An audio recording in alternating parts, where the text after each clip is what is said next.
Hi, this is Herbie Hancock, and I hope you're as excited as I am for International Jazz Day. You know, while jazz originally came from the United States, I'm constantly reminded that it has become a truly global art form, promoting peace, cooperation, and dialogue. Visit jazzday.com for ways to get involved in your community on April 30th, and happy Jazz Day.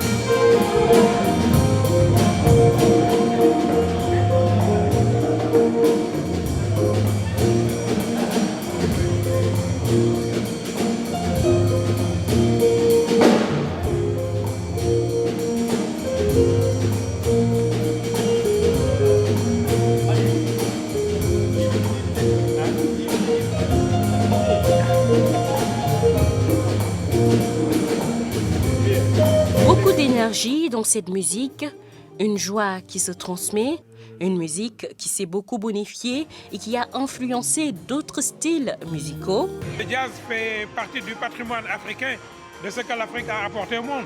Le jazz aussi est le symbole de la résilience des captifs africains qui ont pu, à partir de substrats culturels qu'ils ont amenés, intégrer leur souffle et leur respiration et leur rythmique à la discipline de l'instrument occidental. Le jazz a permis, je crois, à tout un chacun d'avoir une certaine aisance dans le domaine de la composition.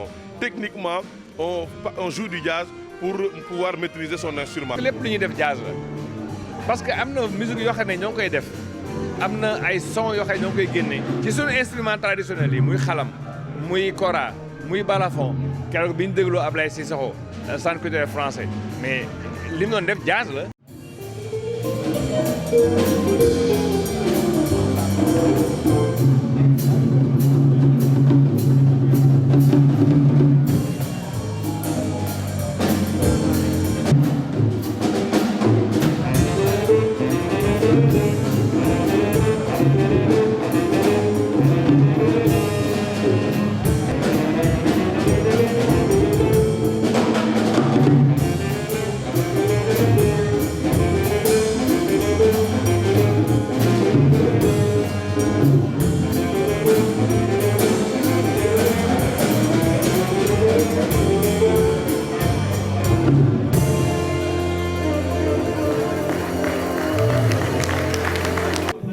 Le jazz était une musique populaire à ses débuts, mais que beaucoup de gens pensent élitiste aujourd'hui, alors qu'il n'en est rien. Miles Davis ne disait-il pas de Ellington qu'il aurait eu le même rang que Beethoven s'il était blanc?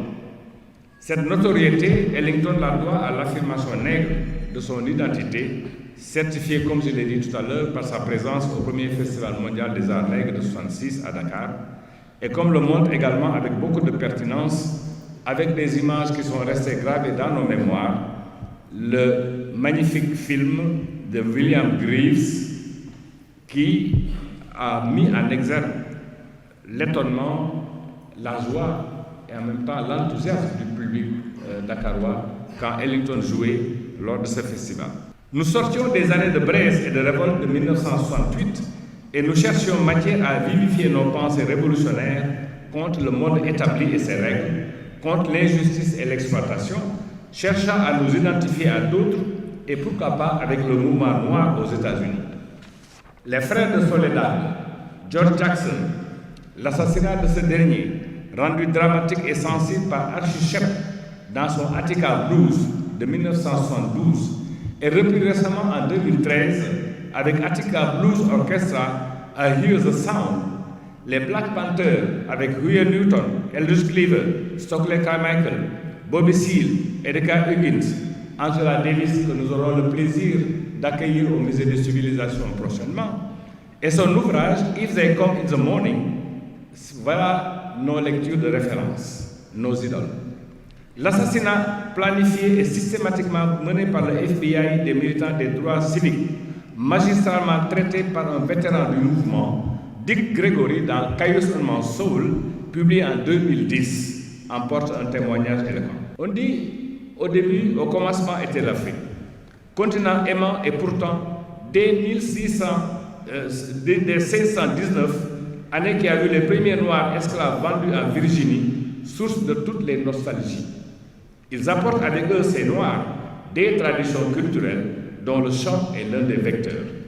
Sans aller dans les détails pour affirmer l'émergence du négro spirituel à la suite de cette présence et comme forme d'intégration-préservation d'une certaine identité, son évolution vers le gospel, de même que son affirmation progressive et durable dans les temples et églises, on peut affirmer que le chant qui en est une marque distinctive parmi d'autres, à l'instar de ce que disait le poète Louis Aragon, est le véhicule préféré de la contrebande, cette métaphore signifiant simplement le droit d'exister malgré ou en dépit des interdits. L'histoire du jazz est en effet faite de lutte pour sa reconnaissance comme art majeur, mais aussi de rencontres multiples et sous beaucoup de rapports au plan politique, social et culturel. Cette musique est au cœur de l'universalité qui ne la fonde pas seulement, mais la féconde dans le même temps. Le chant de Jacques Brel, dans son opus Jaurès, ou plus explicitement celui qui souligne plus loin notre propos, voir un ami pleurer, vous donne un frisson tellement il est chargé de vérité, de sensibilité et d'humanité. Ce qu'est aussi le jazz.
L'enjeu est donc de populariser et de démocratiser le jazz.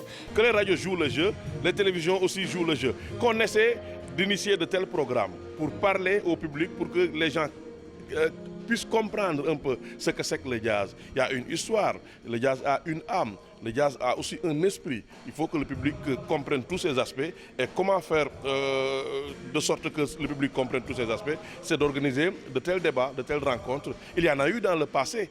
On veut refaire vivre ces grands moments de réflexion, de discussion et d'écoute de belle musique. C'est pourquoi, pour une première, cette journée internationale du jazz est célébrée au Sénégal, une initiative du journaliste Alioune Diop, spécialiste de musique à Radio Sénégal. On veut faire du concret avec tout ce qu'on a comme appui. Avec toutes ces personnes qui sont là, je crois que toute personne, tout individu qui démarre des activités avec un tel public peut être rassuré, peut être confiant pour pouvoir avancer. Il y a des moments où on dit que si jamais, je touche du bois, il y avait une situation dramatique, avec autant de personnes dans une même place, ce pays allait avoir du mal à redémarrer. Je crois que sur le plan culturel, on a vraiment tout ce qui fait la fierté, comme avait l'habitude de me dire Joe Wakam.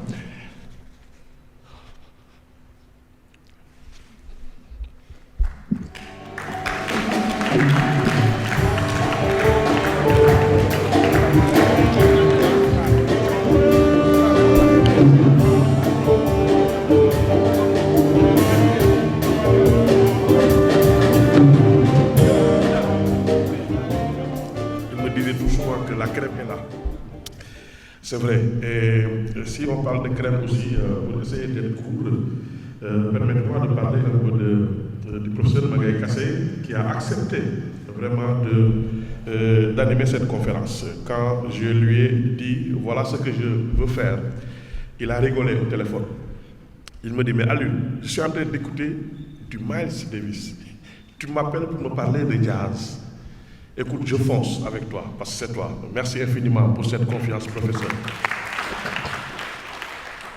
Voilà, donc il a un CV, le professeur, de 18 pages. Je ne vais pas m'aventurer à vous lire tout ce qu'il a fait.